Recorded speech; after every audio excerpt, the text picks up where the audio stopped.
Ciência em Voga apresenta Explicando o Prêmio Nobel. Olá pessoal, eu sou o Arthur Catanzaro do Ciência em Voga e hoje nós estamos em mais um quadro explicando o Prêmio Nobel. Hoje, o Nobel de Química foi entregue em duas partes. A primeira parte para David Baker, pesquisador da Universidade de Washington, que estuda o design computacional de proteínas. E a outra foi para pesquisadores do Google. Eles levaram a Laurea deste ano por decifrarem os segredos das proteínas, que são moléculas fundamentais para as nossas células e, consequentemente, para a nossa vida. O Comitê do Nobel ainda salientou que os químicos há muito tempo sonham em entender e dominar completamente as ferramentas químicas da vida, ou seja, as proteínas. E esse sonho agora está ao nosso alcance por conta da descoberta desses pesquisadores. Hoje, então, para a gente conversar um pouquinho sobre isso, eu chamo a pesquisadora Lujube Katasik. Ela é graduada e mestre em Química pela Faculdade de Química da Universidade de Belgrado, lá na Sérvia, doutorado no Instituto de Química aqui na Unicamp. Além disso, ela tem pós-doutorado no Laboratório Nacional de Luz Síncroton e hoje ela é professora associada, livre docente de Química Orgânica pelo Instituto de Química da Unicamp. Hoje ela tem diversos projetos em química biológica, bioquímica, química orgânica, enfatiza em química de macromoléculas e em ressonância magnética nuclear. Ela também trabalha com caracterização estrutural de proteínas. Bem-vinda, professora. Obrigado por aceitar nosso convite. Muito obrigada pelo convite, né? Seria um prazer conversar sobre proteínas, né? Que seriam umas moléculas-chave, né? Para entender como funcionam as células e como funciona a gente também.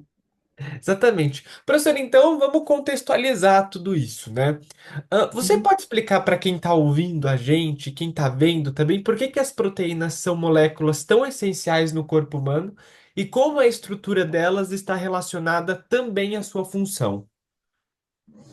Na verdade, as proteínas, elas têm nome, proteínas, vem de latim proteus, o primeiro. Então, logo mais, elas foram consideradas umas moléculas importantíssimas para a vida e talvez principais. Depois, né, no caso, há muito tempo são estudadas, e nós temos as enzimas, que também são proteínas, em maioria dos seus casos, e elas são os polímeros naturais, que são sintetizadas e degradadas a todo momento. Então, uma célula depende grandemente de proteínas. Elas agem em tempos desde transporte, por exemplo, de oxigênio no nosso corpo, até logo mais para todas as vias metabólicas que regem a vida. Ou no caso, a gente respira, usa fontes de carbono, fontes de nitrogênio, ou logo mais de todas as fontes de alimentação através de uma função de proteínas. Agora, em química, já há muito tempo conhecido o conceito estrutura e função. Logo mais, elas foram desenhadas para desempenhar diferentes papéis, desde, por exemplo, estrutura de células, até então como é feito o transporte através de membrana celular e logo mais de como acontecem todas as vias moleculares. Então, elas controlam quase tudo, inclusive as nossas moléculas que têm uma informação gênica, né, são guardadas em grande parte com outras proteínas que são histonas e que interagem com elas. Perfeito. Então, com essa contextualização, vamos falar do Nobel. Uma das partes do Prêmio Nobel desse ano, foi premiado por conta do trabalho do design computacional das proteínas. Algo que a gente nem imaginava que isso era possível. O que que torna o design dessas novas proteínas tão desafiador e como que esse prêmio pode revolucionar agora o campo de estudo das proteínas? Bom, né, primeiro, nessa pesquisa ela tem duas partes. Uma é de, podemos dizer, graças aos pesquisadores que venham de inteligência artificial aplicada em análise de dados, e outra sobre desenhar novas moléculas. É que quando a gente controla a estrutura ou sabe sobre a estrutura, a gente também pode desenhar diferentes moléculas que possam ter uma função, podemos dizer, ao alvo. Eu gostaria que uma molécula faça tal função. Então, eu poderia tentar desenhá-la. Então, contribuição essa é de grande porte. O que também é interessante destacar que todos os três agraciados ao Prêmio Nobel, porque ela foi dividida em duas partes, uma para desenho computacional de proteínas, para cientista de Washington, no caso americano, e dois britânicos que seriam da empresa que fundaram, que é de Google Deep Learning. E logo mais bonito nesse estudo que foi utilizada a inteligência artificial para avaliar todas as interações conhecidas já e analisar, basear a descoberta nas estruturas já conhecidas. Então, é um método extraordinário, onde eu, antes de começar com uma macromolécula, nesse caso proteína, eu posso já predizer como que seria a estrutura e, logicamente, a sua função. Então, eu posso aplicar isso em vários ramos de indústria, desde área médica até uma área biotecnológica. Então, posso desenhar a enzima que possa desempenhar um papel desconhecido até então.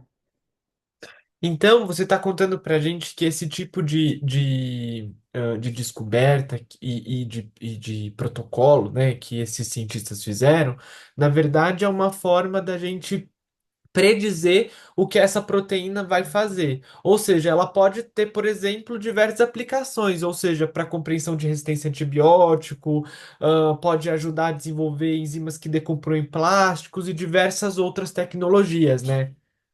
Uhum, isso mesmo.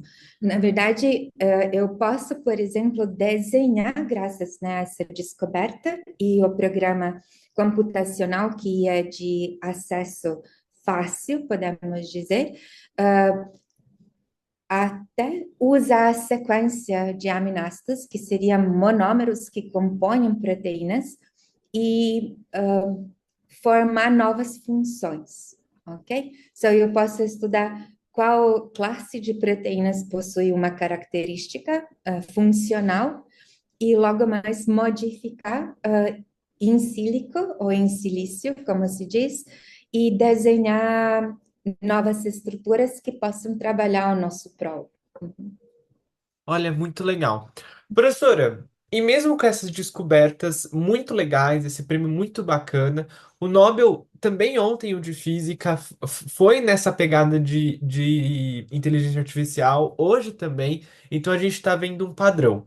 Mas mesmo com todas essas descobertas, eu queria ainda perguntar para você sobre o seguinte: na sua opinião, quais são as maiores questões que os cientistas ainda precisam resolver? No campo da predição, no design de proteína e tudo isso, porque por mais que exista essa descoberta, ainda tem muito desafio pela frente, né? Então, me conta, o que que você acha que vem aí no futuro e qual você acha que estão sendo os maiores desafios? O prêmio de física, né, de ontem, de Nobel, foi agraciado também aos cientistas que foram desenvolver aprendizado de máquina, o que seria o que postulou logo em seguida a aplicação em desenho de programas que possam predizer estruturas. Então, podemos dizer que é bastante conectada uma descoberta com a outra, com uma pequena diferença que a aprendizado de máquina é conhecido há bem mais tempo e o programa desenhado pelos três cientistas, né, ele é apelidado como AlphaFold. Ele é mais recente, ele foi lançado, se eu não me engano, em 2018. Então, tem três versões, né, do programa que é utilizado em Nobel em Química. O grande feito por utilizar aprendizado de máquina é que você ensina o programa como que ele possa usar a informação que nós temos. Então, eu posso predizer, hipotetizar a estrutura, desenhar nova estrutura, mas eu ainda preciso saber como essas moléculas entre si interagem. o que seria um interactoma dentro de célula de um organismo, ou como que elas se conectam. Então, elas abrem possibilidade de desenho de novos fármacos, de desenho de alguém que possa inibir e modular a função da proteína, que isso é possível na atualidade com desenho de ligantes ou inibidores de proteínas, enzimas idem, mas o que seria bacana saber como que tudo isso dentro de células se interconecta. Ou, logo mais, se nós podemos predizer qual seriam as respostas a uma dada proteína. Ou como que essas moléculas se comunicam. Então, temos um longo caminho pela frente, desde primeira a estrutura resolvida da proteína, utilizando métodos de difração de raio-x e também uma pequena né, contribuição de ressonância magnética nuclear estrutural e biologia estrutural. Temos um longo caminho para conseguir trabalhar bem e entender ou desvendar como que elas se relacionam, quem é qual ligante, como controlar realmente o papel de uma proteína em caso real. Mesmo que nós vamos usar uma em reator ou vamos utilizar ela dentro de célula. Então, é fascinante. Então, abre várias possibilidades em termos de estudo e de uma prévio conhecimento, uma hipótese que é desenhada virtualmente que possa ser na vida ou em vivo confirmada. Perfeito. Professora, muito obrigado por essa conversa, por ter nos explicado. Foi uma aula em poucos minutos. Muito obrigado mesmo por ter explicado isso pra gente. Imagina, prazer conversar sobre isso, caso, né, a gente possa conversar mais então. Então, eu tenho também vários pesquisadores que usam ferramentas de aprendizado de máquina, de inteligência artificial no dia a dia, e é um trabalho em conjunto, não é só teórico, ele é baseado numa prévia experiência e uma aplicação que abre milhares de caminhos. Basta saber usar, né, de uma forma que beneficia a vida, né, e a humanidade, né? Então, foram realmente muito importantes descobertas e são apreciadas como Nobéis que ganharam em física e hoje em química. E eu fico feliz que a parte de inteligência artificial e avanço de tecnologia, especialmente a informática, que contribuiu grandemente à humanidade. E também um bonito fato sobre que todos os pesquisadores são relativamente novos. Este é o mais velho, uh, nasceu na década de 70, né, 60 e pouco, e o mais novo em 80, 85. Então, isso é também algo extraordinário, né, de contribuição grande à ciência com tão pouco tempo de vida. Não tão Verdade. pouco. Eles são super novos, né? Em comparação a gente vê os Nobéis dos anos passados, né? Em que geralmente os pesquisadores que foram agraciados foram mais velhos, né? Esse ano, muito bacana. Professora, muito obrigado, né? Então, esse foi o nosso episódio explicando o Prêmio Nobel hoje com o Prêmio Nobel de Química e com a grande expertise da professora Lujubi Katassik, da Unicamp. Esse é o meu nome, Lubitsa Tacit. Ah, desculpa. Imagina. Perfeito. Obrigado, professor. Obrigada, Arthur, e obrigada, né? Tchau a todos. Tchau, tchau.